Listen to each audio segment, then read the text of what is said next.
Alors, bon matin. Justement, le matin, moi, ça m'arrive, c'est le café. Mais pour vous, ben écoute, ça peut être n'importe quoi. Ça peut être un smoothie si vous voulez, là.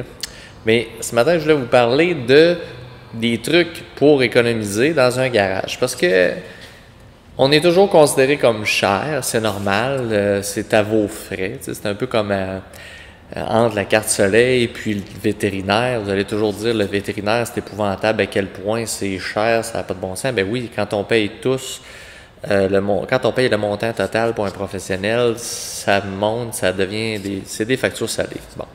Mais, et justement là-dessus, mathématiquement, si on fait une moyenne entre les garages les moins chers et les garages les plus chers, on brasse tout ça, on divise ça, on arrive à peu près à 2 piastres la minute pour un mécanicien. J'arrondis, c'est pas important dans l'histoire.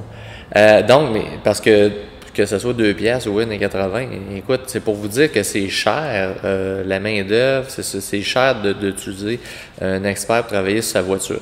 Donc, si c'est cher, est-ce qu'on peut sauver? C'est là que je veux vous parler de trucs parce que c'est pas nécessairement plus à notre avantage, nous, si on fait des choses sur le tour puis les gens sont malaisés par les prix puis que ça leur semblait plus court ou plus facile ou plus simple et puis certaines personnes se disent même « Ah, ben j'aurais pu le faire. » Ben justement, c'est génial. Si vous pouvez faire quelque chose, ben je vous donne un peu la liste des choses qui sont vraiment que vous pouvez participer. C'est vraiment un des trucs pour justement aider à diminuer les coûts.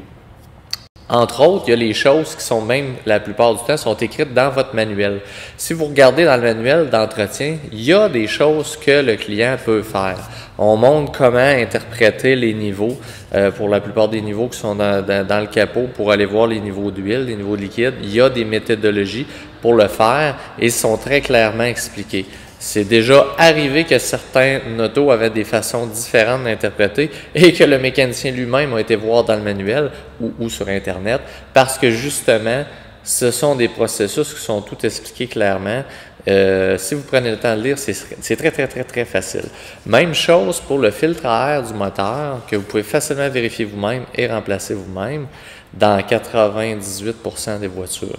Même chose si vous êtes un peu débrouillard et vous avez un ou deux tournevis à la maison, le filtre à pollen est quand même entretenable par vous, c'est remplaçable sans problème.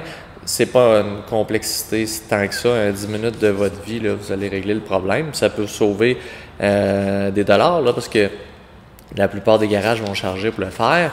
Puis, ça sera pas...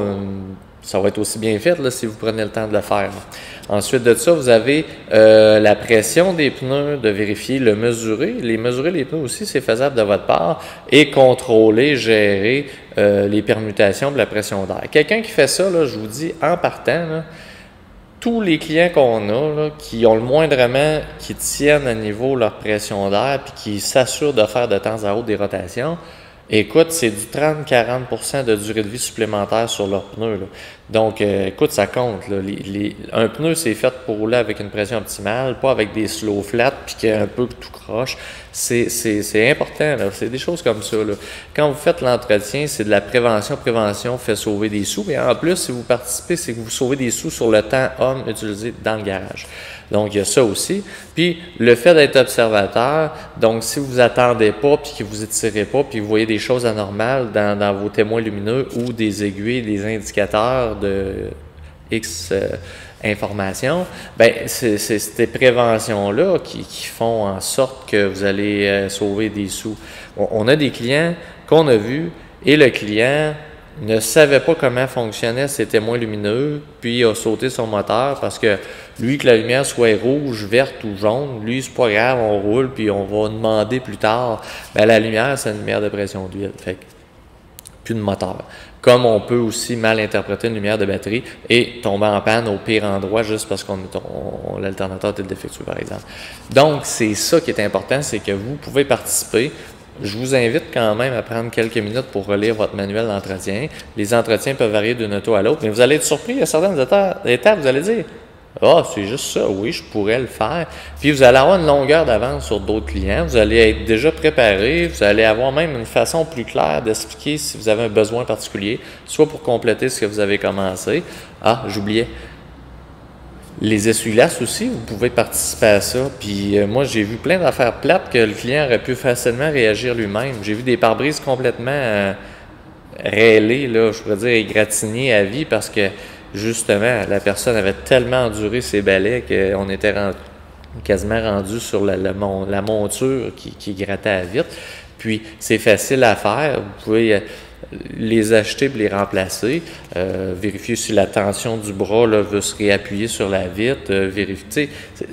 Il y a beaucoup de petites choses que vous pouvez participer là-dedans. Et je n'ai même pas parlé d'esthétique encore, mais je reviendrai là-dessus. Donc, n'hésitez pas, si vous avez d'autres affaires, vous pouvez les écrire en commentaire. Je n'ai sûrement oublié. Il y en a plein d'affaires intéressantes qui peuvent être faites, puis ça vous met dans le bain, puis ça augmente vos connaissances, puis ça facilite la discussion, la communication avec le garage. Puis de toute façon, pendant ce temps-là, nous autres, on est dans le jus déjà avec la mécanique plus lourde que vous ne pouvez pas faire. Ça va être gagnant-gagnant. On s'en reparle bientôt. Bye!